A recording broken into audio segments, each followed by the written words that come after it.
welcome everybody to another edition of the Yavin Base stream. My name is Endless. You're watching the 5th Trooper Gen Con event, sponsored by the Army Painter, and I'm joined this hour, by Mike Berry and Mike Cirillo. Mike and Mike, in the afternoon?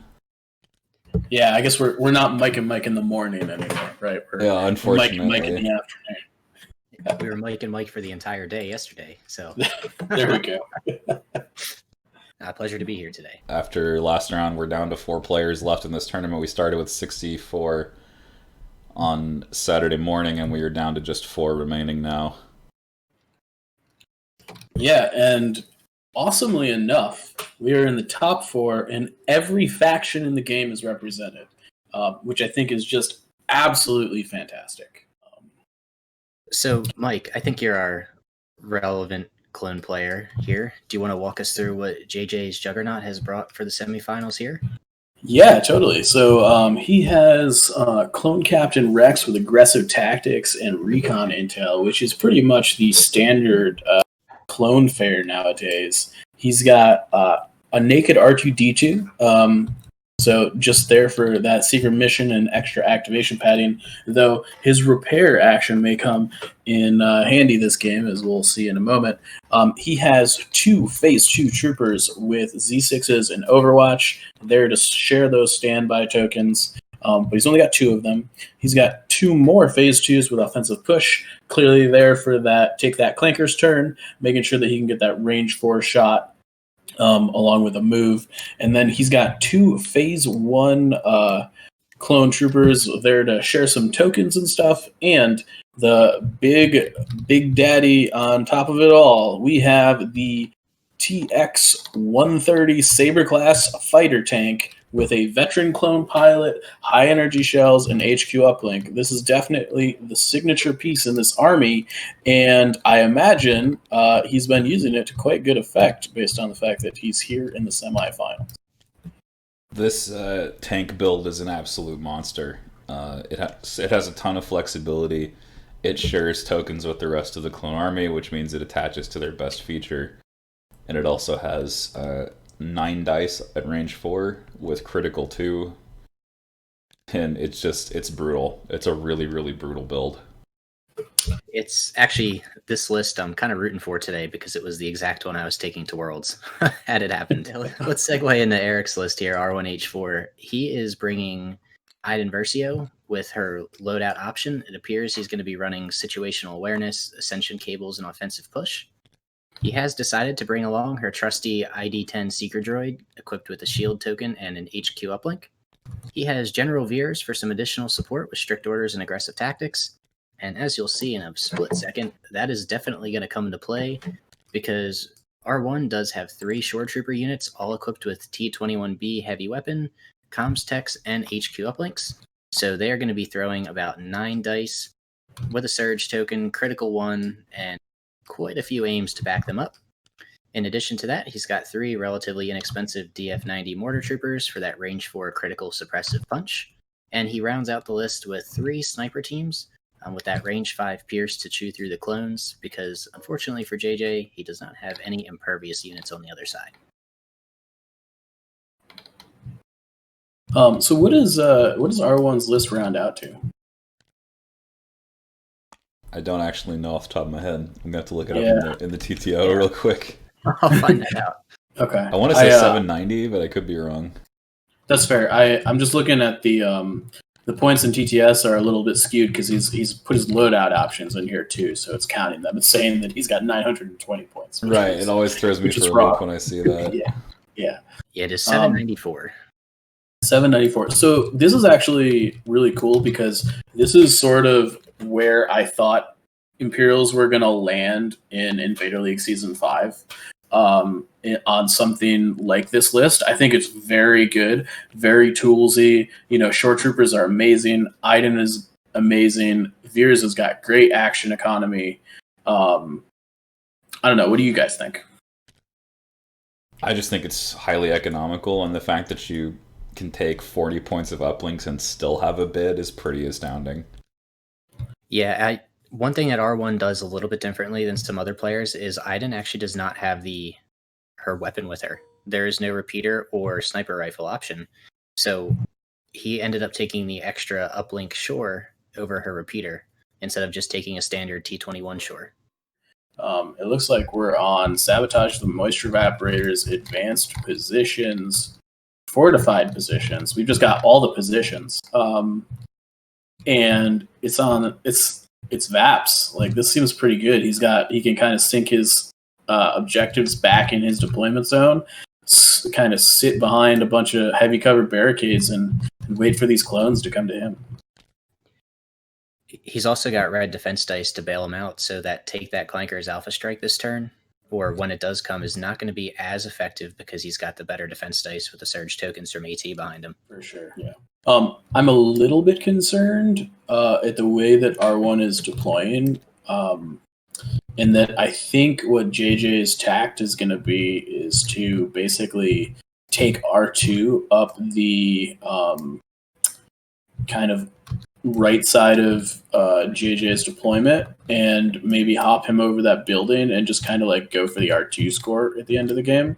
And there's not a ton that's like hanging out to like stop that. The other thing is that like the Saber tank can definitely get in there, kill something, and then back out.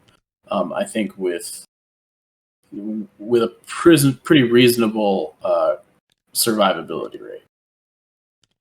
Thinking back to what you were saying, Mike, about the tank just sneaking up and sniping something off, there are very snipable targets in R1's list, chiefly the mortars. Yeah. Those mortars could be a weak point that JJ could try to use to get some leverage over the situation. Yeah, and a sniper as well, if you can find a way to, hop on top of a building and see the silhouette of a sniper model.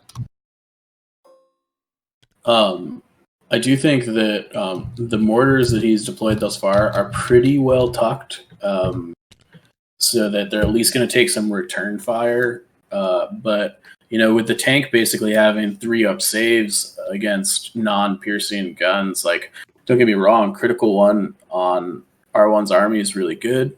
It's very effective, but, you're still basically shooting into a clone ball. I think I even saw R1 commenting earlier, it just feels really bad to shoot armor because here I go to throw these 5 hits in the trash that I got alongside my crit or whatever. Yeah, and unless JJ's snipers are rolling like Kingsley's did last game, I definitely think it's going to be a little difficult to kind of push the damage that he needs. We did see in Kingsley and Sean's last game, Kingsley's snipers put 9 wounds into AATs over the course of the game. It was that's absurd. It was sickening for things that aren't ARC troopers. And if for whatever reason we end up with a similar situation, like an aggressive plan from R1 could kind of backfire. I do think that it's interesting that JJ seems to be forward deploying this like one phase 2 unit. That's an O push phase 2. What if he clankers and just tries to blow up this side of the board quickly? I could see that. Yeah, he's looking for clankers here, I'm pretty sure. I think that might get stopped pretty hard by like an Iden infiltrate. Right. But I guess we'll see. Because you can infiltrate, and we know that R1 is running Incapacitate. Because we saw that come out against Bane in one of his Swiss games. That card is so good. It's really good. Is there 2 heroes that synergize better command card wise than Iden Veers? I don't think so. Maybe Rex Kenobi? Yeah, maybe Rex and Kenobi synergize, but even then, Cassie and Luke is also really good. They synergize extremely well. That's true. He's got 6 to choose from there. That's not fair. Yeah, I mean, I think other combinations really, like, they have a lot of strong cards that work well with both heroes. The thing about Iden Veers is they kind of fit together like a puzzle piece, almost, in the way that, like, Veers basically doesn't have a 2-pip, and Iden has two pips. So it's just, I don't know. I think, they fit together really well, and there's also, like, Iden loves aims tokens. Veers loves to hand aim tokens out. There's just a lot of synergy there. Arguably, your only hard decision is which of the 3 pips do you take between Coordinated Fire, Imperial Discipline, and Tack Strike? Yeah, I think that's fair. I actually think that there's possibly some merit specifically in this list I don't know if he's playing Tack Strike, but I wouldn't mind Coordinated Fire in this list. He actually is not playing Tactical Strike. He's playing Discipline and Coordinated Fire. I think that's the right call. I think so too. I think you need to focus on those uplinks coming back for the shores to get your 2 rounds of full control. Basically, it's like I'm going to take Iden and then pay 40 points and have a cheaper entire Legion on 2 turns. I don't know. How do you guys feel about it? Do you think JJ's just going to go for the mortar kill and back out, or do you think he's going to try and press his luck? Well, I feel like he's going to try and press his luck now because that's a pretty ballsy R2 move. I feel like he could have just gone down to the bottom with that Scout 3 from Rex. So I think JJ might be trying to force a kill early. And this scoot R2 across the middle versus bringing him around the top half. It's telegraphed because these 2 phase 2s are the O-push phase 2s. Mm-hmm. Yeah. That's R2D2. The Saber is likely going to go down next to R2. Clankers will come to try to annihilate this side of the board. The tank will move to deflect any sort of pressure. Oh, this sniper deployment could get him in trouble. Yeah, I don't like this at all. This feels... I mean, I actually think Iden may be likely to go over there too. Especially if he's not playing Tack Strike. Getting cute with Iden. Yeah. Is he trying to get it so that the sniper can only see R2D2? Pretty sure that's the plan here, to get the open shot on R2 to get 2 wounds on. Because if he can nail R2, that's effectively 4 less health of Saber. Yeah.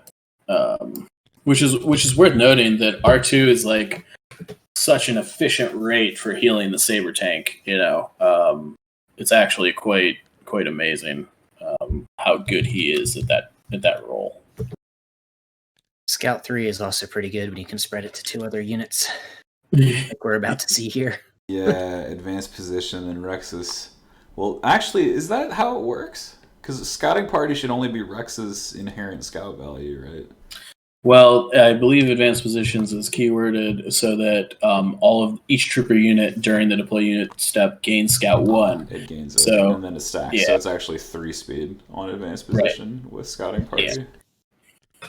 Pretty nutty. Pretty good.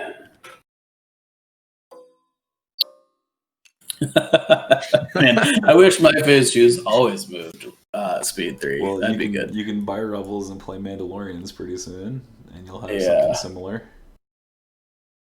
Except so notably faster with jump 2. Sorry, go on. I don't think that JJ can cohere this, move this squad and then cohere them in such a way that they're going to be able to get that second model.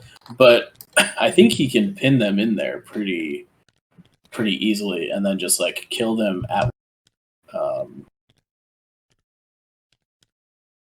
That's what I was saying, right? If R1 just feeds a sniper unit here, it just flips the entire script around. And basically all of the advantage he has in this game goes out the window very quickly. It just gets thrown away immediately. Yeah. And actually, be able to get it through the center here. You mean the vision on double on both? Yeah. Yeah. He's gonna really hang a model out there, but. Oh yeah, because the light cover is open, right? So if he goes full speed and hangs everybody out, he can probably see around that corner. Yeah, I do. I was actually looking under the thing, but I think that this second squad is in a much better position to just hang a dude out here and kill that strike team. I feel like he's channeling Luke Cook though. This is what Luke Cook likes to do. He likes to bait with a strike team. Yeah, I'm not sure that there's that much that's gonna punish him for it. We'll see. I mean, if he trades a strike team for a phase 2 squad, more power to him. But he's still got to get through the surges and all that jazz. And I got to imagine that Saber tank is going down basically where those phase 2s were. I would think so as well. He's cleared out the space with the scouting party, and he's ready to go. It keeps him next to R2 as well for that healing that we just discussed. Oh, this is so cool. So he scouts everybody out of the zone and then makes room for the saber tank in the L. That's really cool. Ooh, look at that infiltrate. Trying to infiltrate her on the opposite side of the building. Pretty aggressive. Oh, wow. She does have ascension cables. Is this for real? Okay, well, she can clamber down safely, right? And run. Yeah.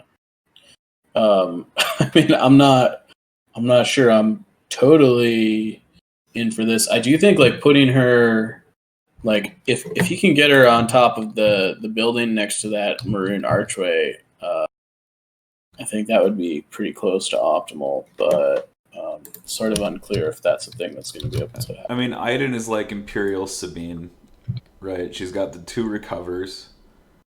Like Iden Veers is basically analogous to Sabine Cassian in the sense that like you've got double recovers, you've got someone who's really adept at climbing vertically, you got someone else who's kind of a longer ranged character in more of a support role.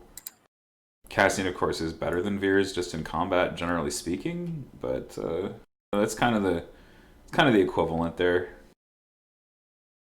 But Iden does much more damage than Sabine, like by a mile. Yeah. She's much more consistent, that's for sure. Yeah, marksman and concussive blast for 5 red. You know, pulse scan with standby to double tap. All kinds of good stuff. Is that off the table? I kind of feel like Iden's off the table there. Just barely, but I mean, I think R1 sees that and he's like finding a better place for her. I think that's probably okay. And like you said, Mike, that maroon archway is coming into play. I think it's a great spot because it gives her the flexibility to go up through the center if the tank goes north, or she can cut back around towards the majority of the clone army if they push down there and leave a unit or 2 exposed. She could also ascend if she wants to with those cables and then go back down. For sure. We're about done with setup, though. I think we just have Dio, who needs to detach, and then we're good to go. Or no, he's part of the miniature, right? Because he's not the. Yeah, they're a counterpart. Oh, he just load out away from ascension cables into intel. Is he gonna load out into offensive push though? Oh, strange. Okay. I actually kind of like this play because now she's in an even better spot. Yeah, because he can load it into intel for Scout 2 and get even closer. I'd be worried, though, about taking a bunch of damage from clankers or the tank. I would, too. I think it sets up a killer incapacitate turn 1, though. Absolutely. He's going back to cables. Yeah, I guess he wanted to measure to see what his speed 2 Scout would look like. He's like, nah, he's just cables. Think he's going to incapacitate turn 1? It's possible. I don't think so. I don't think so now. Well, he can still clamor an incap. He can. With Ascension. He can scale incap and shoot if he wanted to. I just don't think it's a good idea to be on that building right now. Alright, end of turn 0. We're about ready for turn 1 to start here in this game. Round of 4. Josiah, JJ's Juggernaut versus Eric, R1H4. Turn 1 in this 5th Trooper Gen Con event sponsored by Army Painter. Oh, incap turn 1. Here it is. And he does play assault for JJ. Oh, he juked it. So he must have juked the incap from because he was trying to was probably trying to catch him with clankers, right? Well, I think that these phase 2 squads are actually going to get range 3 on that sniper squad without take that clankers. Yeah, like, I don't think they need it. Yeah. You know, I actually think that this may have worked out a little bit better for R1, but I'm a little concerned about where Iden's going to end up. I'm also a little surprised he's triggering all the uplinks on this turn. That kind of telegraphs discipline next turn, I think. Yeah, I sort of like tripping the uplinks on the discipline turn, so you just get them back. Also true. I guess he's planning on just like move recovering. I don't know. We'll see. I guess that's fine if you move recovers. It also, if JJ gets a little, aggressive with some of those phase twos, you've got an aim for the move T21 shot. Yeah. You could potentially poke through some damage with that. I mean, but if you shut down the phase 2 unit at the start of the turn here, they're not going to get much farther. That's true. Um, And even if R1 just decides to retreat with Iden here, it's not necessarily a bad thing. These clones really can't see anything. I actually think he uplinked so that he could draw the sniper when he wanted it. Ah, I see. Frankly. Because his bag is just Veers and 3 snipers. Yeah, so he had like a 1 and 4 to draw Veers, which would be pseudo-problematic. Yeah. But he drew the sniper instead on a 3 and 4. He's going to take an open shot on phase 2s. I think that's actually... Oh, I'm sorry. I thought I didn't see the barricade. Acetate burned. Like, Iden is not going to solo Rex 2 phase 2s in a saber tank. No, she will die if she tries to do that.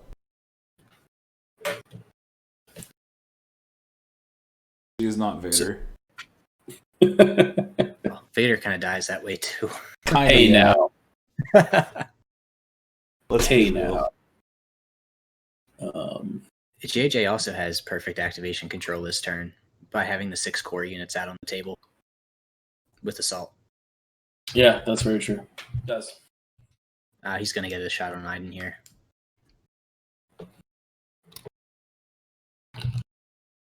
Hey, Mike. It's that time. What time is that? It's silhouette time. So someone pointed out yesterday on stream that that clone 1 pip with 5s means you get 3 orders off of 1 pip. Yep. It's kind of nuts. So I actually let me pull them up before I start making claims. Okay. But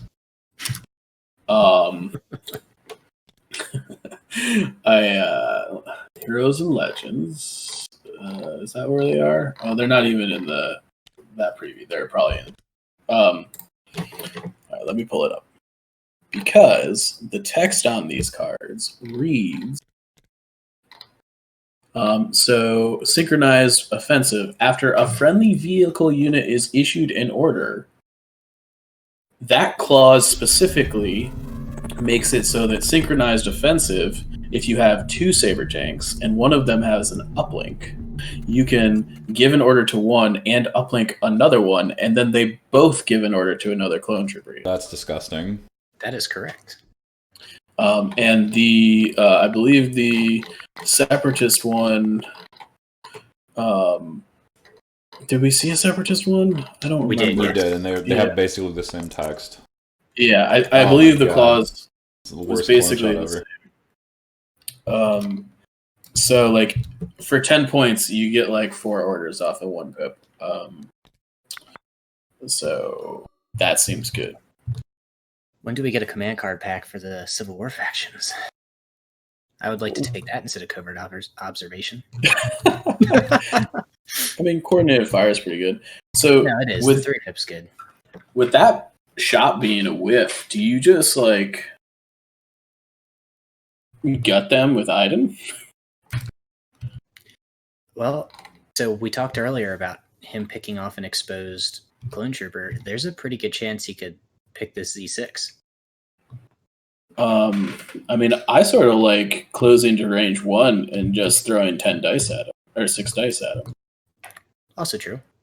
There's 6 whites. Marksman's only going to let you turn 1. And if you do that, I mean, you do have 2 more phase 2s and a tank. Well, she's going to be behind this building if she does that, right? That I don't think the Saber is going to be able to get her at that juncture. Yeah, and I think that's what Riha is going to do. I guess he can flip the order token for the other phase 2s as well with incapacity. Oh, he's going to engage. Whoa. Did he take? Does he have tenacity? He's got tenacity. Oh, I love Tenacity this. I love Iden? it so much. Yeah, he's got tenacity on Iden. She's Now he's she's gonna basically zap with incap the other unit. Yep. This is dirty.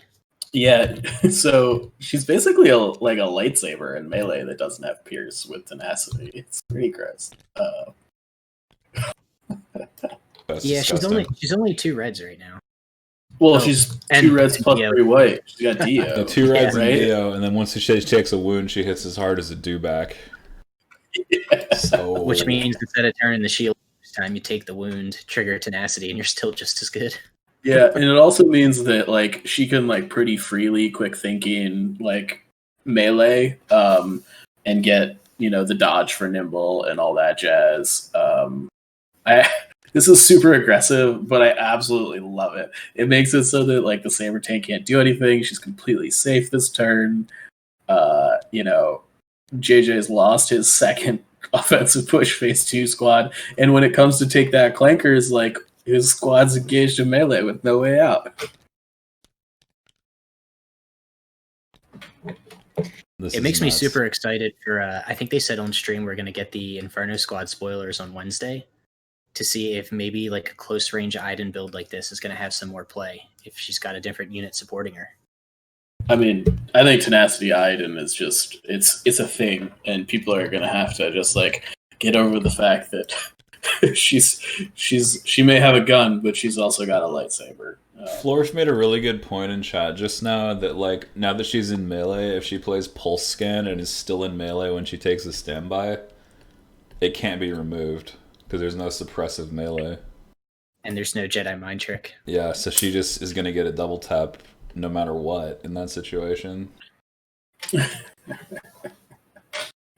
Oh, I love this. This is ballsy Iden play. I mean, it kind of sucks to lose Pierce against the clones, but I don't know. I mean, melee against red saves with Surge is traditionally not very successful. I mean, especially non-Pierce melee, see Wookiees, for example. Yeah. So one thing to keep in mind though is JJ can totally flip this with a Call Me Captain next turn. Mm-hmm. Because he can move his phase 2 into engage. It looks like he's probably at a move punch for next turn. Yeah, I mean, does Iden survive CMC punches next turn? It's going to be hard to... Frankly, she's got a pretty good chance, but she's probably going to get beat up. He's also going to have no aggressive tactics. Because Veer's... Oh, he actually didn't... Did he put his aggressive surges out? I don't think he did. I think he forgot. Well, he doesn't get them because I... Oh, it was an Iden card. Never mind. Yeah. I used to fall into that trap with Krennic Bosk. I'm used to thinking... Bosk's card. I'm used to thinking of the turn 1 play is usually a Veer's card. Like, I'm one of those, like, I play coordinated fire turn 1 because I'm just going to blow you off the board with all my short troopers at once. That's how I play Empire. When I do play Empire, I play it pretty rarely. But I've played Empire on TTS before, and it's like, I just have shores, so I can just take you out. Ouch. The crit on Rex. I think that was phase 2. Oh, it was phase 2. Okay, never mind. Which are actually, may end up being in a position to panic next turn. How many more sniper shots could they take? Maybe one more, maybe a T-21 shot if they're close enough. I don't know if they're close enough for T-21s. Yeah. I think the front squad probably was. I don't believe the back one is, because that was pretty close to range 5 on the sniper there. Rex only has one commander slot, so he can't take both aggressive and strict like Grievous can. No. I think we're going to see a bunch of short double moves. I think he might be a little more conservative and do the move recover you talked about. Really? I think so. I think that's going to strand Iden really bad. So JJ has 6 turns to kill Iden to win the game. That's a good point. Yeah, that's what I mean. Like it's just like if he doesn't move up the rest of his army to support her, like I don't think this is gonna play out the way he wants it I to. feel like literally every unit in R1's army needs to double move and like fix turn 0. Um, yeah, that play was really cool. It was really aggressive. I really wish that he had just like put all of his snipers and Iden like back on the short board edge and like force JJ to like fight him with a saber tank. I think that would have been a lot safer. I don't know. And just for reference, Iden costs 135. I'm sorry. Yeah, 135 in this setup. So if he does kill a phase 2, he would just need to kill a phase 1 to even out the points, should Iden fall. Yeah. Or if he takes away 2 phase 2s, he's now in the lead. Yeah, realistically, he wants to trade Iden for 2 phase 2s and be in the lead. I think that's the plan here. And go up another activation with that. I mean, that or he's just stumbling blindly in the dark while 3 sheets to the win. That's more R1 style. Let's be real. I mean, it's only like 30 in the afternoon, so he's probably only like 2 sheets. Only 2 sheets? 2.5 sheets? No, man. It's always a good time for White Claw. Right. Yeah. I will say that a lot of it's going to come down to who gets to go first on the Pulse Scan versus Call Me Captain. I think it's pretty much got to be that next turn. But the issue is that Iden doesn't actually get the dodge token from Pulse Scan until after she activates. That is true. She gets the aim at the start, correct? Yeah. She gets, I think at the start of her activation, I think she gets the aim token. And then she get at the start of the turn she gets an aim token and a sharpshooter 2. Clearly sharp 2 is not going to matter here. But at the end of her activation she gets a dodge and a standby. So she's not going to have a dodge if she loses the roll off, which is kind of a big deal. It is.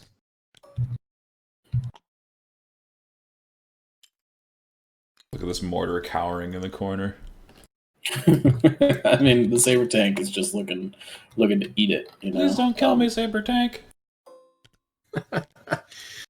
No, the saber tank is a shark and the mortar is a minnow.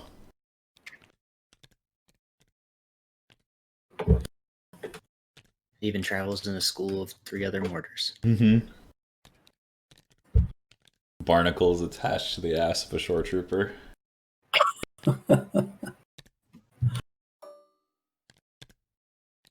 Jeez. It's also worth noting that somebody's going to have to stay back here and do these VAPs. Right, I mean, Vaporators are also the other factor here. Like, your army isn't really free to aggress. Yeah. He's like bringing the fight to JJ with Iden. I don't know. If Iden takes down this whole clone trooper army, like, good on her, but that seems a little suspect. Yeah. I think maybe R1 overcommitted. But I mean, again, we won't know if that's the case until the end of the pulse scan turn. Yeah, for sure. This could go. I think at this point, this could go okay, or it could go really badly for with R1. Dio. Also, Iden has 7 health plus a shield, so shields do not work in melee. That's too bad. So she just has 7 health. Yeah.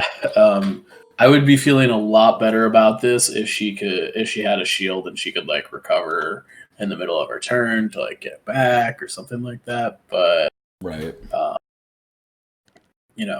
that shield is not going to be super useful. Well, what will be useful though is situational awareness and a dodge token because she has nimble. Yeah, absolutely. I mean, I think it's kind of unlikely that we'll be seeing like only 1 crit on a Call Me Captain go, but we'll see.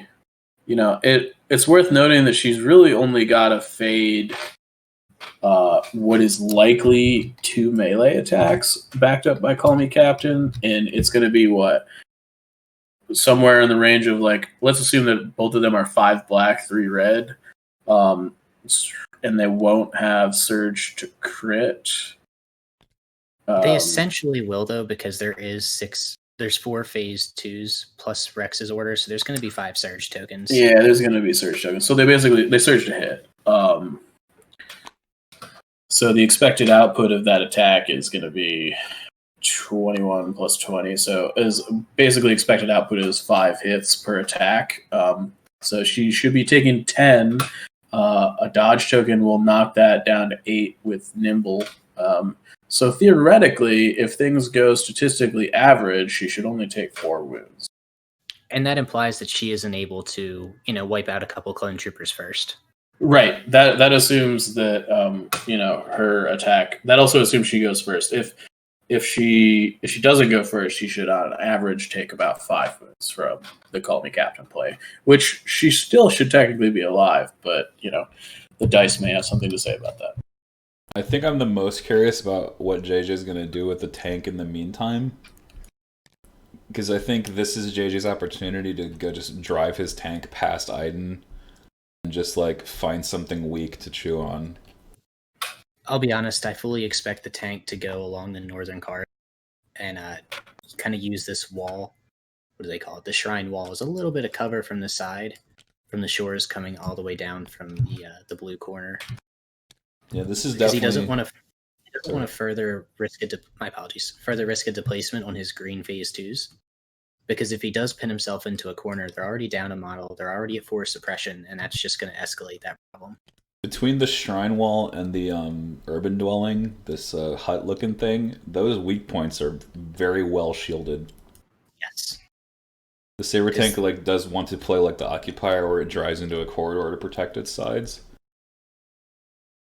And especially with the saber tank having outmaneuver natively, if it's able to use its clone captain to steal a dodge from someone, it has its sides protected, and it's going to be fine with incoming crits from snipers because it'll have a dodge token, but you can't spend it on a sniper. Never mind.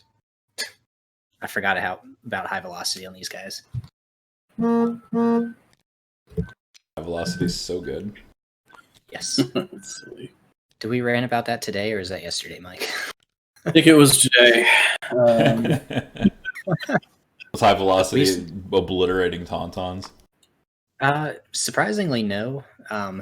It actually didn't do too much work against the Taunts this game. It's basically killed everything else. But we've seen 5 AATs in the 4 games that we've casted. Yeah, it's been a lot of AATs. And BG Moore was able to really use them last night to chew up Matten's Rebel Troopers on the Evaporators. I gotta say, BG Moore did a really good job this morning against Paper Towel, but he miscalculated his movement with his B1s to pick up the objective, and if he'd nailed that down, he would be in the round of 4 right now. Here's a fun little thing that I thought of this morning. R2 can technically pick up a hostage, right? Yes. Once it's been dropped. Because when you said that he snuck by with an inconspicuous hostage, I thought R2 might have been escorting him. No, assuming it was K2. No, it was. Here's what happened. So they started in the middle. The rebel troopers with the hostage shot Grievous and melted him for like 4 wounds. So Grievous had to hide most of the game. Eventually, the DLT troop with the hostage died, and then R2 had a bunch of suppression. And R2 just said, "Okay, I'm going to pick up the hostage and use inconspicuous to hide from your tank because my RTs are fully healthy." And so you have to shoot 12 wounds of RT instead of shooting R2D2. But R2 has the hostage. And Grievous couldn't get to melee with R2 to kill him. Gotcha. It was pretty brutal. Alright, so the tank is hovering over these stairs, not seeing anything at all.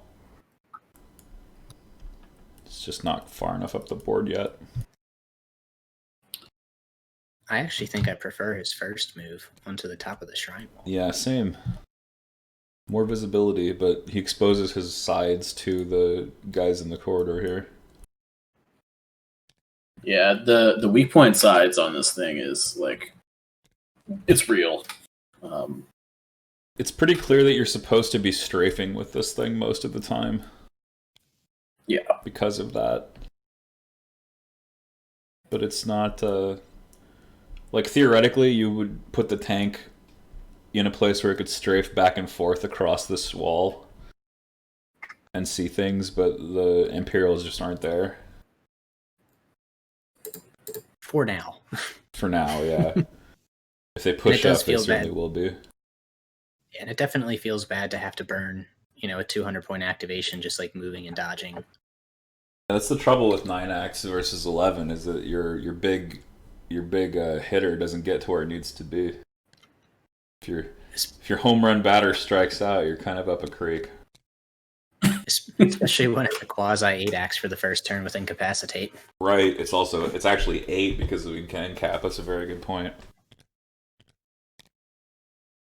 I've been playing a decent bit of Iden in real life recently, and it's been fun to kind of mess up some of the clones' plans that way. So I guess this shore is probably going to move and tap this VAP. I sort of feel like you just need to leave Veers like doing stuff back here and like get up there and support your like key piece with the rest of your army. 100% agree. Veers is just a glorified objective grabber in this list. In this setup, he's a glorified objective grabber. Yeah, I mean, he should be like, sabotage evaporator spotter, and then just do that for the rest of the game. Yeah, totally, for sure. David, do you want to recap kind of the first couple actions? It looks like we've had a few people join in a little bit later here. Oh, I don't know why this says Scarif for the map. This should say Jeddah. Unbelievable. The other Rogue One planet. You spoiled potentially our finals. Hopefully I didn't spoil the finals. I'm sorry. Rip. Why'd you say that? You spoiled that. Now you spoiled it. I did. Oh. That was the point. Build some hype. That's a fun map. It is a fun map. Thank you, Izzy, for pointing that out. Okay, hey, Captain Zodiac, what's up? Well, in the first turn, we've had some action. We've had Iden play Incapacitate after infiltrating, and she has decided to go toe-to-toe in melee. A Tenacity Iden going into melee with clones here. Definitely something we have never seen before in this era. And we're about possibly to see a roll-off between Rex and Iden next turn. Pulse Scan and Call Me Captain are both extremely strong picks for these players to choose as their next command card. And R1 deployed very defensively and then decided he was bored and got cute with Iden Versio. And just ran him in there. Or ran her in there, excuse me. And basically took Dio and shut down an activation from going at all, which protected snipers down here and over here by the cargo crates near this archway. But it's progressing, and the fact that R1 is deployed so far away means that the tank didn't get to shoot on turn 1, which is a huge, as Ty was saying in chat, a huge victory for R1, not allowing the tank to shoot on the first turn. I think he's mostly okay with it, though, to be honest. Like, I don't know. Oh, look like at this. What's up? Should he cohere? He can't cohere the T-21 to C, can he? I think he can. Oh, just he totally to the other side can. of the barricade. But even so, Impact 1 gets removed by heavy cover, so... Well, it's critical. Oh, yeah, and it is critical. He also has a dodge token and outmaneuver, so it's going to be tough to crack that save, even if there is a weak point shot. Yeah, I mean, I think you probably still take it. Yeah, I think you try. I'm not sure about that. I think you just do this VAP and get it over with and make it so that you can start getting this squad into the fight. That thing is so visible. Oh my gosh. T-21 on Saber, here we go. Nothing. Well, he's gonna use that aim token to reroll the white dice for sure. Yeah, that'd be a nothing burger unless he rerolls. Yeah, he has an aim token. Did he forget to spend his aim? Rip. He did. Oh no, he's doing it. Here. Nope. So that will impact, but the dodge token's going to take care of it. Yeah, he'll just dodge that. I have to say, I've been incredibly happy with the level of sportsmanship with things like that we've seen throughout this tournament, from all players from the 64 on onwards yesterday. There it is, Pulse Scan versus Call Me Captain for the roll-off. Let's see who wins. This is very important. Man, it's like we called this a half hour ago. JJ loses. So Aiden will go first. That's a really big deal. That brings effective wounds taken down to like 4. And actually, with this squad being suppressed, he actually might not be only. He might only be able to melee her with the one squad. I think you're correct, Mike.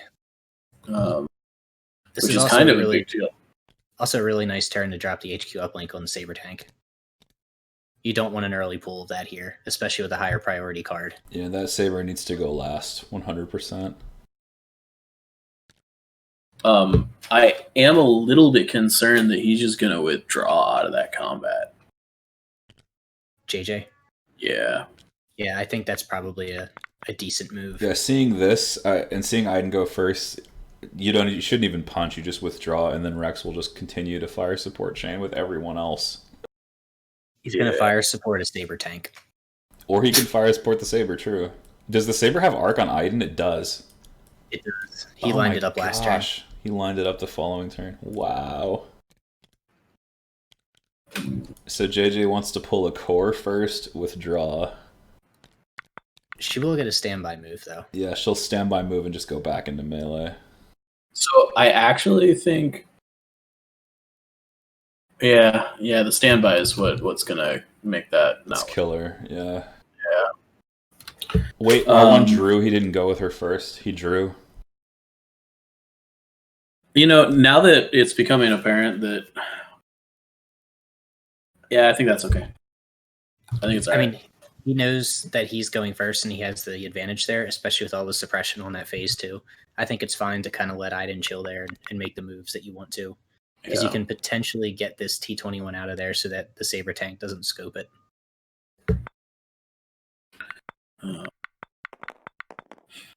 So sabotage and then another T21 snipe for a single crit. Yeah. No dodge token this time. Surge though. Sir. Man. No dice, literally.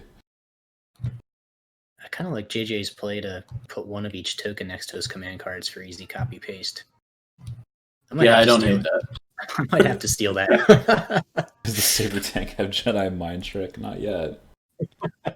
Maybe if Isla Sakura had Jedi Mind Trick as like an ability on her pilot card.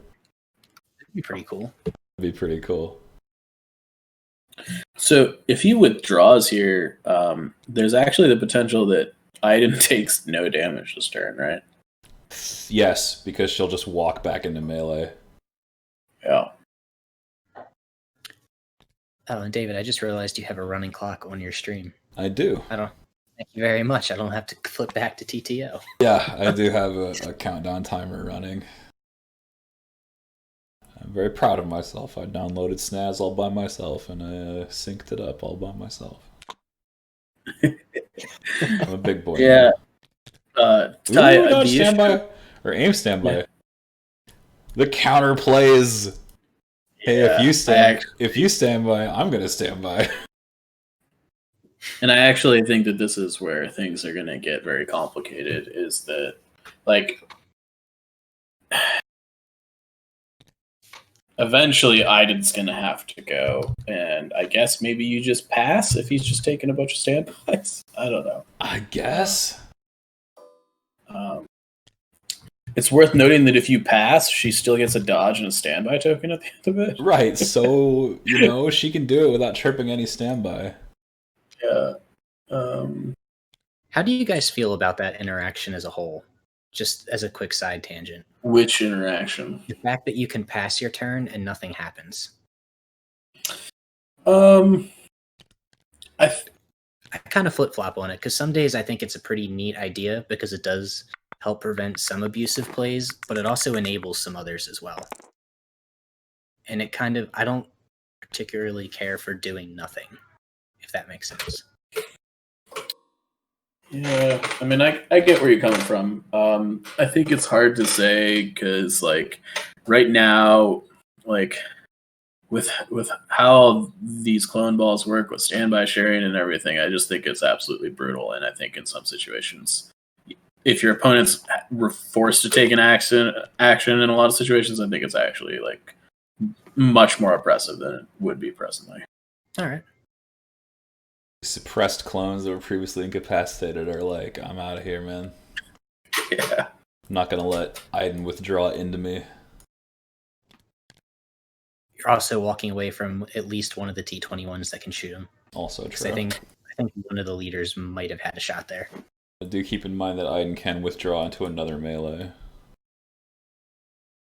It's a common, or like a not as commonly seen trick, but it's common among pro players or like upper echelon players to do that trick if it's available.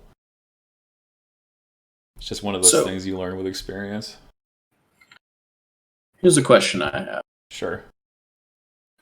How does he get Iden out of this, or have her do anything relevant? I don't know.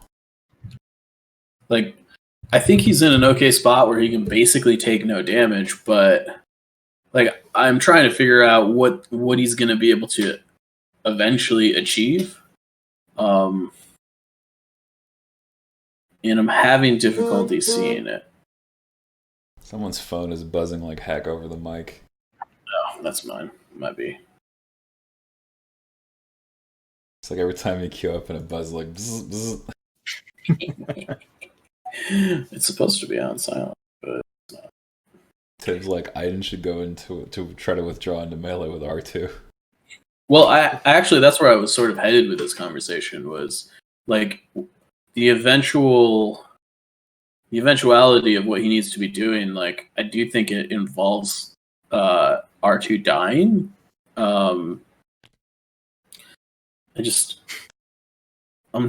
not sure how we get there with, there's going to be multiple standby tokens left, and she's just going to get punched a billion times. Even not on this turn, like even on the not a call me captain turn, she's still going to get punched like 4 times every time she takes an action. Right. I'm not sure the sniper actually wants to do anything here. I mean, what can it do? It's kind of just stuck. It's going to have a better of a time avoiding a standby here. Yeah. And doing something meaningful. Right, because if it moves and the black base clones can see it, then they just take a standby and punch Iden. He might be able to move far enough away that he can take a shot on R2. Yeah, I also think he might be able to catch the purple silhouette. I don't know if he's going to be able to like range 3 it, but because I think that's an Overwatch squad. But I think the possibility is there. It's hard to say without having access to the tools and the measurements ourselves. Yeah. But I think Iden's about to get punched in the face. All to get a shot on R2? Yeah, I don't like it. Oh, nope. He's good. There we go. Cool. All right. Like I said, hard to tell without the tools ourselves. So he avoids standby share there, snipes at R2 for a double blank. Seems about right. Seems about right. Yo, I can't believe that snipers roll blanks. They do that? After last game, like, apparently, yes. I'm just glad there's not really any white dice in this game, because I'm beyond tired of watching Luke and Kingsley roll their white defense dice. My God. I mean, to be fair, Kingsley did lose that game. I know. Luke rolled 7 whites on Cassian into a dead Cassian against JJ. At the end of last night, we were amazed. It was a turn 1 concession. He lost Cassian, he lost a DLT, and he lost a sniper on turn 1. Wow, we watched him play. Go ahead. That's an aim standby on R2? Yeah, It is. it's funny. Okay. He's going to shock Iden if she withdraws. Yeah, if she withdraws, then it'll shock Iden to death. Just adding to the body count that R2 has accumulated across Legion games with characters. Yeah. He's gotten an Op Vader and Jedi Luke off me. R2 is the best astromech in the galaxy. I mean, it's good that he recognized that, like, withdraw into R2 is a play that could happen here. Yeah, definitely. She can't quite reach, I don't think. Not right now, but like, had he moved her, like, that would have been a real possibility, I think. For sure. I would assume you're allowed to pre-measure. Looks like he's going to pass. That looks like quick thinking to me. Yeah, quick thinking, which will trigger standby. So red standby should go, and these clones should punch, and Rex should fire support that punch. Here he comes.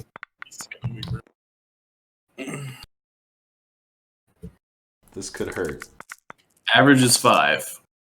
Dead average. So she'll roll 4, right? Aiming. Who's got the aim? Ooh! Nice. 6 hits and a crit. Yeah, so Dio could die here. Shield, dodge. There's no shield in melee? Oh. What? I guess What they was going accidentally used their shield in melee. No, Okay, they figured it out. Are they fixing it? Dude, Dude, one wound. One wound on Iden after all that. And this is important because this is the only relevant standby that's been taken. Yep. And now Aiden's going to have the standby Also activation. triggered tenacity on her. Trigger? Oh, that's really terrible. Gross. Just bad. I don't think you even spent the aim token there. I guess you could spend the aim token on the red dice. That's pretty good. But you definitely don't spend both. All right. Yeah, I think I just leave that. I was going to marksman one to a hit. Okay, 1 clone in return. Cool. That key makes the average of any successive standby attacks less than 5. So. And Iden gets a standby at the end.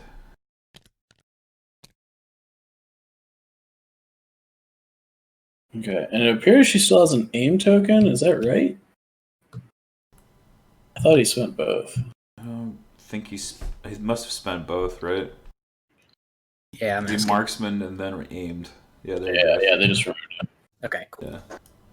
Yeah. They're with us, and she dodges us, or why is that? Yeah, so she's got 2 dodge tokens now. Oh yeah, okay. So the expected wounds there on Iden not getting to like where they probably should have been from that 6-hit attack that made it through that dodge token. That was killer. Yeah. And now if he does anything, she's just gonna punch that squad again. So I guess, do you load up on another standby token then, so that when she punches, you can standby punch back? Yes. Just like this? 100%. So I actually think that you have to. I sort of like, now that she's got 2 dodge tokens, I like waiting to spend the standby until the squad you're in melee with goes. She's gonna do it now. Yeah, I think this is a mistake. I think this is a huge mistake because what can happen now is JJ can withdraw and Rex can just fire support everybody, Yep. Including the tank.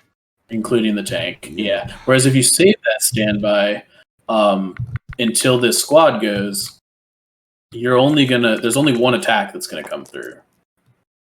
That's a good save. Pretty hardcore good. save there. Only 1 more clone being killed there. Now standby comes back the other way. Yeah. Yeah, I think that this is bad news, Bear Cubs, for Team Iden.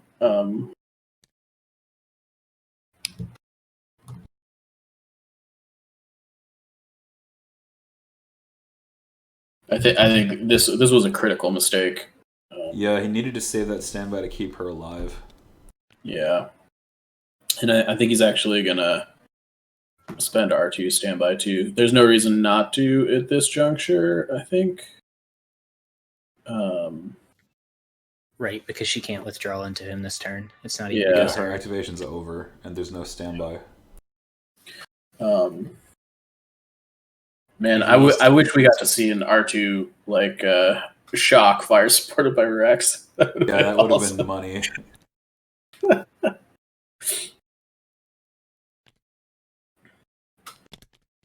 But we haven't actually seen the clone standby happen here. No, we're actually waiting on the clone standby to come back. Yeah, it should be 3 black, 3 red. Yeah, exactly. 3 black, 3 red. Basically, Iden hitting herself, but upgrading her own dice. Did JJ forget it? I don't know. I mean, he definitely he took a standby. She took an action, and he spent the standby. In response to the standby. He then spent the standby after her attack. It looks like he must be spending it to move. That's a possibility. I like that less than just hitting her in the face again, but whether he's spending it to move or he's activating, it means he skipped it. Yeah, I guess we'll see if he takes a second action here. No, he's spending it to move to get her out of cover, I think. From the position of that squad. So that when black withdraws, fire support comes up again. Right, because I think he did the aim standby on red, correct? Yeah, but this squad isn't going to get to shoot again. Yeah, that's They haven't gone yet. They haven't gone yet. Oh, so then they're activating. Right, these guys... Right. No. So sorry, red is the one that went. Correct. So red took the standby. Blue is triggering the standby to move. Okay. I might be wrong here. I think he's making this way more complicated. Yeah, I'm sorry. This is... Yeah, I think they should have just... I think black should have just punched again. So what's the actual second action on the squad that took the standby? Aim. I don't know why they have an aim token. Yeah, they O-push when they move. They don't have O-push. They're an Overwatch squad. I'm really confused. Do you want me to ask him to walk us through what happened? I don't know. I'm sure they know and they're okay with it.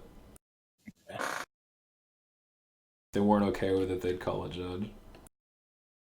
And they're 2 face down? What did... Yeah, that's why I'm a little confused here. Something's wrong here. Yeah, something's missing. Okay, black rallies and then withdraws. I guess there's also the chance he just wanted to move blue. Yeah, that's also true. But what did red do? Like, only one of these 2 phase 2s has done anything. Right? Am I crazy? I think we might have missed something. Either we missed something or they took an illegal move. Oh, they both both already had activated. They both had standby. Okay, never mind. Chat is... Yeah. I still don't understand. It all comes down to why he didn't melee on that standby. You standby a standby? I don't know. Yeah, you absolutely can. Right, because the standby is produces an action, and then that action Right. can trigger another standby. Yeah, and I mean that's literally what happened. He just moved instead of attacked with the melee squad. And I think that would have just been like 10 times better. Now he's only got basically phase 1s and the saber tank that can shoot item. Wow, well after all that mess, we have some much more calmer activations, so I want to just alert everyone to... we need to take a wee sponsor break, a small one.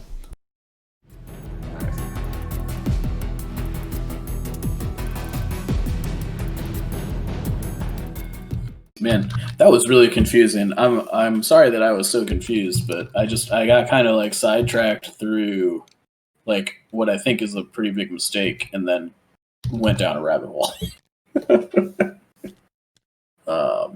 Man,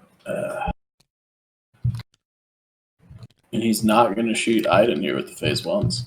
No, I think he did the second wound on his Vaporator and then walked over here, which is probably the smart play. You don't need to think about it anymore. I don't know, man. I think you go all in on Call Me Captain here. Like those phase ones can still, like with Iden dead, you can just retreat. True. So what are we going to see next turn? Are we going to see a second 1-pip? I don't know what JJ's actually running in his command hand.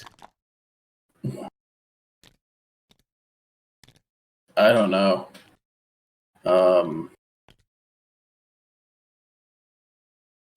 All I want to see is this tank just murder Iden here, and it's about to do just that. Aim, shoot, baby. Let's do it. Aim, shoot, fire support is going to be a 12 dice tank shot with, 7 red? It's a lot of red dice. It is. Is it the most red dice possible in one shot? I think it is. Yes. It's worth noting that he's going to take 3 hits off the top. Yeah. That's insane. 7 red, 2 black, 3 white. Imagine if this thing had marksman. Yeah, imagine that and then cry. Okay, it's a pretty good shot. Aiming. Oh, savage! 5 crits. 5 crits and 6 hits, but like you said, Mike, it's going to be 3 off the top. Yeah, I mean, on average, Iden does not die here because it's going to be shield, double dodge. 8 to the face. 7. She's going to take 7 or 8 here. 8. So yeah, on average, she takes 4 here. She takes 4. That's average. She takes 4. Yeah. So Dio's going to be left up, which is important. Oh boy. Making the plays. Just barely missed that barricade too for the heavy cover. Yeah, and this is where like I'm a little bit confused as to why he didn't take like a phase 1 shot at her and just fire support it. Like you really only need another 2 chip wounds here. I guess Rex still has to go, but Rex can really only do like 2 maximum. He's not guaranteed to kill it in any capacity.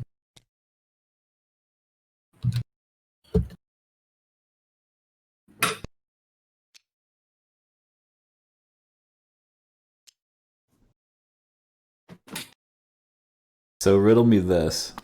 Sure. Is there any functional difference between needing... Oh gosh, I don't even want to open this can of worms now that I'm thinking about it. Go for it. Too late. It's already open. Okay, so we all know that silhouettes have this like problem, so to speak, where you can see things without seeing them. Physically, I mean. Yep. So someone suggested I have to be able to physically see the model using true LOS before I initiate a measurement with a silhouette. That could like be a temporary fix. But I feel like what's the actual difference between that and true LOS? So I actually think so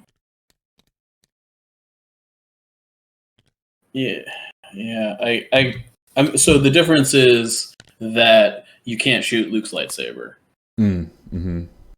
Right? You can't shoot a heavy weapon sticking off the model. You can't right. It only punishes the sticky outy bits. Right. If the silhouette is visible. Right. You can't shoot a ARC trooper if the parts of the ARC, like a flying ARC trooper, if like the parts of the ARC trooper you can see are outside the silhouette. I mean, that seems like an elegant edit, essentially. Yeah, I mean, I think that that's fine.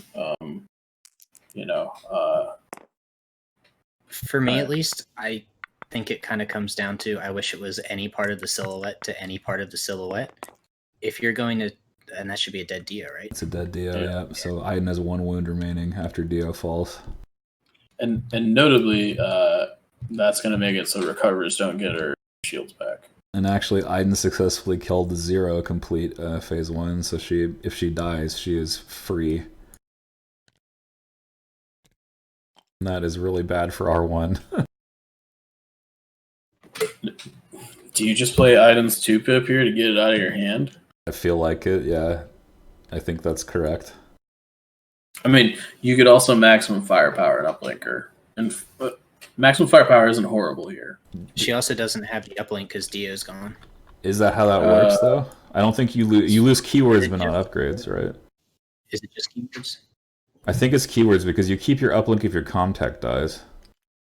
Right, but this is a counterpart versus versus a miniature. That's an interesting rules thing. Well, yeah, I don't know. I think we'd have to look at that. I would be inclined to agree that the uplink does not die. There's too many C words in this. Yeah, you don't lose uplink cards, I think. You don't lose because the uplink isn't actually equipped to Dio. Dio is equipped to an Iden Versio unit, and then that gives Iden a comm slot, and then the uplink, I think, is technically attached to Iden.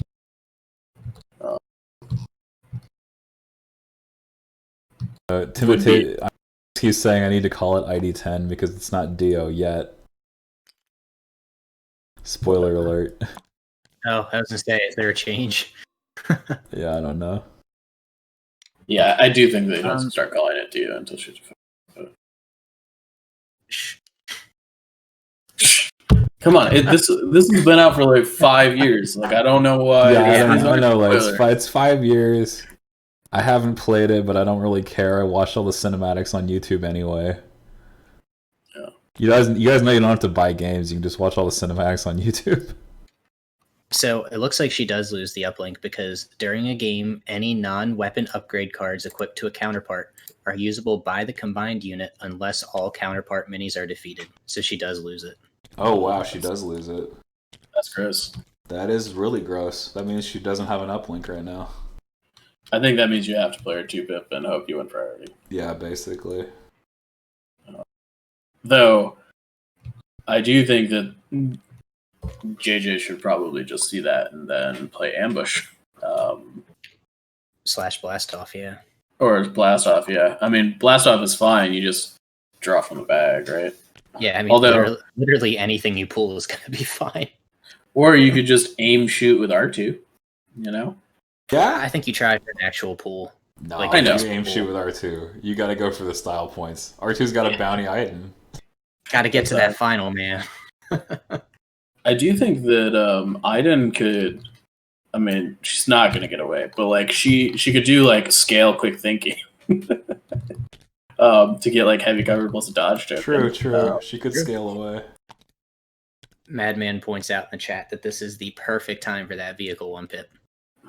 Yep. Oh, 100%. So good. So let's talk about how screwed Ria is now that Iden's gonna die. I mean, reasonably screwed. Yeah. He's in trouble. Yeah. He's in trouble. He could actually start playing the game. Yep. Yeah. Here's blast off. And max firepower, and he's gonna try to uplink. He's now. Well, it's gonna be a shame when I tell him that he can't. Yeah. He's gonna lose his prio anyway. Oh no. Well, rip that idea.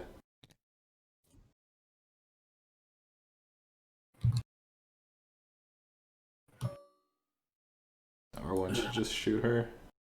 Or R2, excuse me. Yeah, I think you need to step in and tell him that uplink play is not on the table.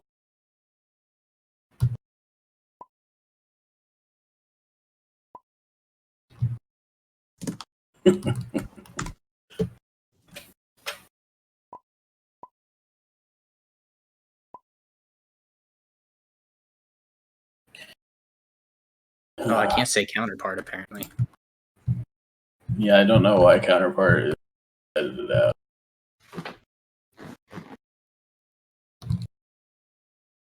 Yeah. That's a big yikes. Yeah, that's unfortunate.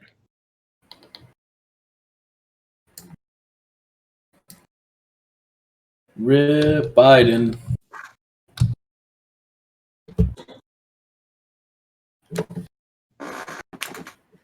I think that's going to cost him. I mean, Iden just dying is going to cost him this game. This mistake is sort of.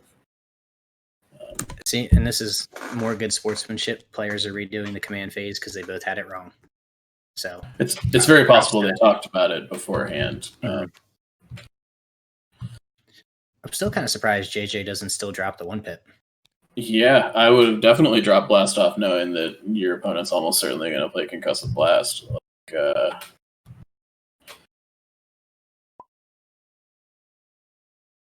Should we roll off again?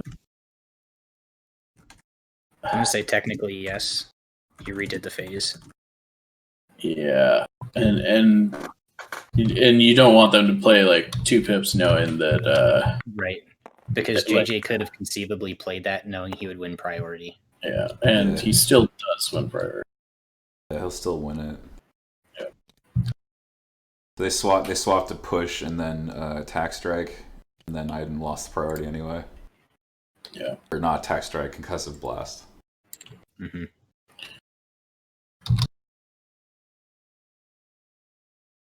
I am glad, at least for the sake of the players, that the same thing that would have happened with the 1-pips happened here. If that makes sense. I'm sorry, what? I'm glad for the sake of the players that, because what would have happened was a 1-pip roll off with JJ winning priority, but what instead happened was a 2-pip with him winning priority. So even though they both misinterpreted the rule, it didn't actually really affect what happened. Yeah. It just changed the pip of the card that they rolled off on. Yeah, it ultimately came into the same result with just the right orders, essentially. Right. So, he pulls an R2. He pulls R2D2 anyway. Is he going to fire support R2? Yes. He is. Fire supported R2. It's the end of the line for you, Versio. Your time has come. 3 crits, 1 hit in the open. It's kind of a ballsy play to not aim there. What a way to go. Down she goes, taking 3 wounds. And R2 retreats. As he should.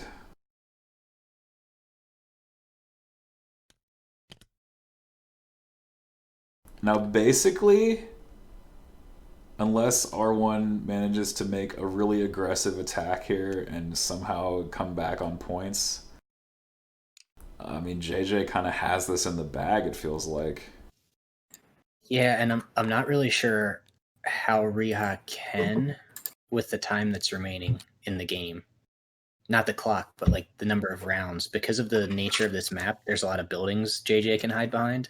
And that saber is speed 2. So even if it doesn't want to shoot, it can just reposition, speed 2 move. Yeah, I mean, he's just going to full reverse on the entire army. I unfortunately don't think the rest of this game is going to be exciting. To be honest,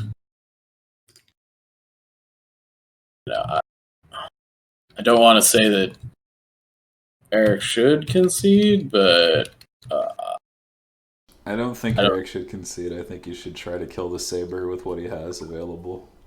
Yeah, I mean, once the saber moves, though, it's GG. Once the saber moves, it's long gone. I mean, even a double strafe to displace Rex isn't out of the question right now. Oh, totally, 100%. All you have to do is double strafe. Yeah,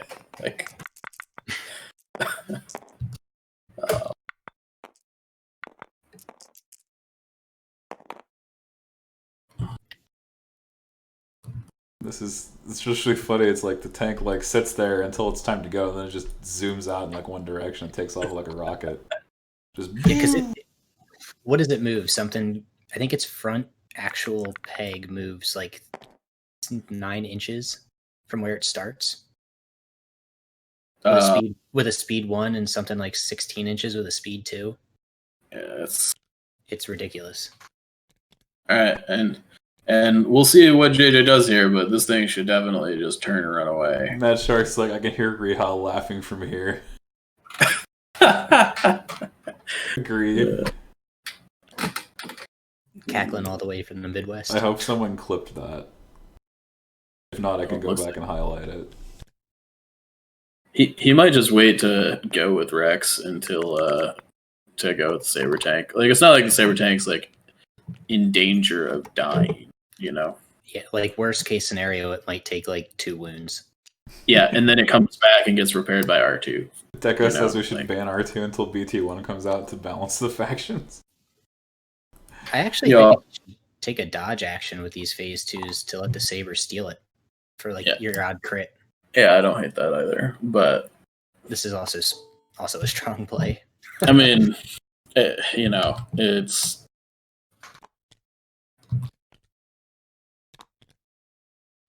But there's a PS2 game where you play as Mace Windu driving a Saber Tank. Yeah, I think it's they're one of the like really old ones. I want Mace in this game so badly. Like screw Anakin, give me Mace Windu. the true hero of the Republic, who went and decided to actually fight Palpatine and was betrayed by apparently what we're calling the hero of the Republic. Hero of the Clone Wars. Or whatever they called it. That's an important distinction. That is true. What's the name of the card? Is it Hero of the Clone Wars? I thought it. Clone Wars, yeah. I'm checking this. I'm verifying. It is Hero of the Clone Wars. All right, fine. Okay, so R1 has to roll the most BS roll. He needs like 9 crits, and then the Saber needs to roll full blanks.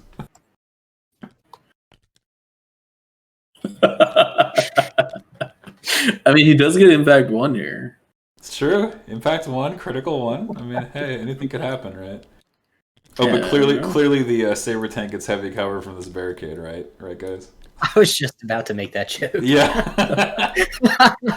and notably, if he hadn't tripped all those uplinks last turn, I think that this would be a little bit more reasonable. But where's my fire supporting mortar for the additional point of critical? Yeah.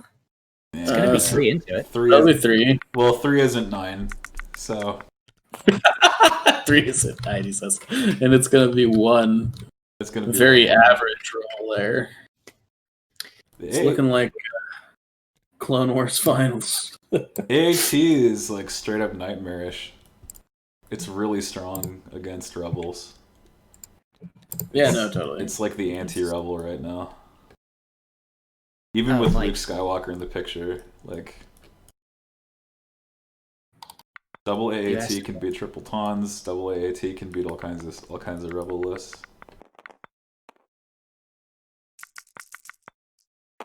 Even if you get absurdly lucky by sniping. That's a dead sniper model. Yeah, at least one. I'm a little curious as to why he moved this phase 2 squad up. I don't think it's gonna matter a ton, but moving forward doesn't seem like the best bet here. Wow, so with Iden gone and that sniper gone, R1 is down almost 200 points. Yeah, I think he only killed 1 model there, though. Okay, well that sniper could go.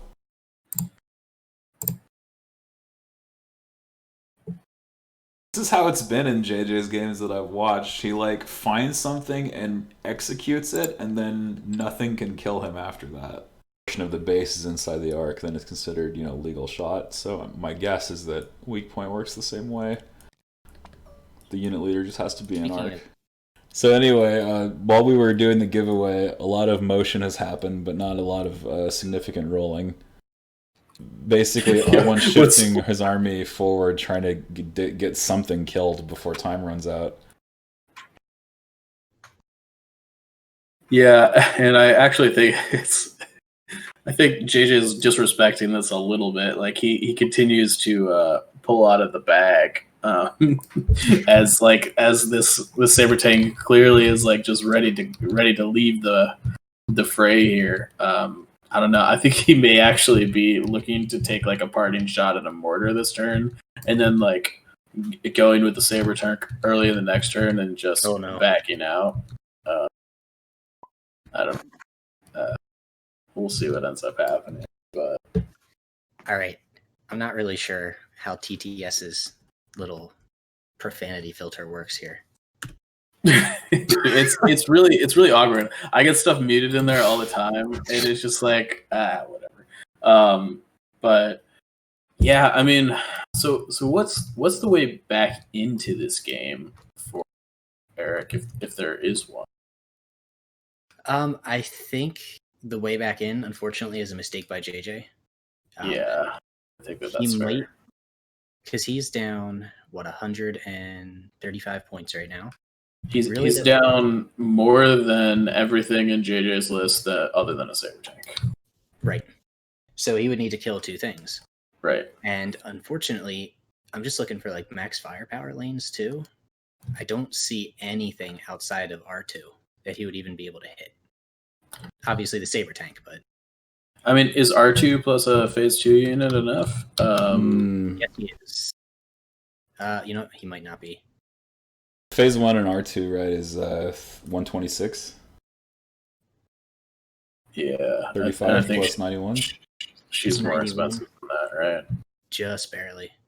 Yeah. So R2's not a viable candidate to be one of the 2 activations. Literally the only thing you can do is try to kill the saber. I mean, it's just that's not going to be on the table unless JJ makes a mistake and just like leaves it here and starts shooting, which I don't see happening. Yeah, I mean, I'm not really sure where. I mean, maybe there's a lot of you know what Rihaw's doing right now. He's disconnecting and reconnecting in the hopes that JJ forgets his battle plan. That's the play, right? That must be the play. He's trying to put JJ on tilt. The Legion equivalent of a plug pull, just like every time he comes back. He's like, oh, Mike's just re-adding this to the clock. We'll be good to go. I'm not, just feign technical difficulties and hope JJ screws up. Yeah. Yeah, we'll see. I do think that the only way he wins this game is if this saber tank stays here, and that seems like an unlikely prospect. I need some. Yeah, sorry. Just to catch people up on what's going on in the game, R1H4 disconnected. Yeah. So we're trying to get him back online. That's why we're kind of just shooting the breeze until then. I think the MiG-80 is probably my favorite ship. What was that new thing that came out? Oh, what did they call it? It was that thing that made the Ion Raider kind of decent. It was I forget what it was called. You're talking about the dudes that can like project their shots like farther than long range. Something like that. Yeah, it was the thing that like lets you burn shields for more dice. If I'm not mistaken, I forget who that was. Well, the new defense token is absolutely bonkers. The one that allows you to like fire back. Was it early warning? No, it's like just a defense. It's the new defense token. It's like Salvo, I think it's called, or something. Oh my gosh. Is JJ just going right now? What's happening? I feel like he's just moving. So I'm actually talking with R1 right now. It looks like they are talking through some of the plays that are going on, because R1's just on his phone for voice, and the internet is. I see. Right, yeah, I mean, and we just got a call for a concession. So. Okay, I think he's showing R1 what his next 2 activations are. Right, he's just gonna back the tank off. Yeah, and like I'm gonna hop in with them. I'll be back. Hey, yeah. Captain Zodiac, by the way, thank you for the tier 1 sub, much appreciated. Yeah, buddy. I enjoy watching your broadcast too, by the way, folks. Captain Zodiac does have a Legion channel where he streams sometimes, so I do enjoy watching that when he broadcasts. Yeah. Of course, y'all should watch Dash's channel, for goodness sake. What are you doing if you don't watch Dash's TV right now? Oh no, where are the clones going? I think they're going off the board because I think that's over. I think that's it. Yeah. Well, that was kind of a little bit of an early concession. Yeah, it just became really apparent once Aiden died without doing anything that R1 kind of sold that game. He kind of played himself a little bit there. He had a really cool move, but it wasn't timed correctly. Yeah, and this is what I was talking about with like putting like his entire army on like the long march edge of his table. If JJ could like scope a unit and then retreat, like the game just is over. And unfortunately, Eric kind of decided to feed him that unit as opposed to making him work for it. Yeah, and I mean, even though she was very tanky, you can't take on an entire army by yourself. Yeah. So she kind of ran into the Luke problem, which is Luke is extremely good, but he's one miniature. He can't win the game. I mean, and I see this happen a lot. Like sometimes when you're blue on Vaps, like if you still have to act like you're blue on Vaps, you know. And I don't really feel like that happened this game. It reminds me of playing Breakthrough and deploying this way, because if someone gets close to your deployment zone, how are you actually going to drive them out? There's no way to do it. Right. Yeah. You still have to play to the objectives. Yeah. You know? Yeah. It's just tough on AP because these VAPs are so sheltered. For sure. Like, there's no way to get to them, really. I mean, the Saber Tank was pretty much the only unit that could do that consistently in this game. So. All right. So we do have a concession. JJ is going to be moving on to the final for a 4-4 with a win on MOV. And we're all set for this one. We are probably going, just talking with LJ, we're probably going to shorten the turnaround just a little bit from when the other game ends. So we will try to make an announcement for when the final begins, but it's realistically going to be a little bit earlier than the 6:15 that it originally was.